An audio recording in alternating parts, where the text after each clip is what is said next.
ইয়ালা বাইরা সিটাইলা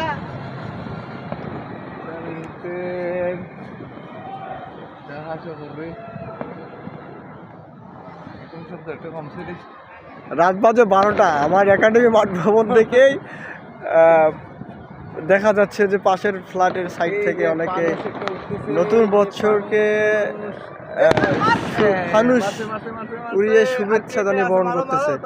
আসলে এটা যেহেতু বাংলাদেশের এই মর্মান্তিক একটা অবস্থার মধ্যে বাংলাদেশ একটা শোকাহত একটা মাস শেষ করলো, বছর শেষ করলো।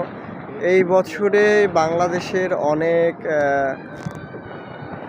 সত্যি কান্না পাচ্ছে। বাংলাদেশের এত যে গুণীজন মানুষকে হারিয়ে ফেলেছে, খুব কষ্টদায়ক, সহ্য করার মতো না।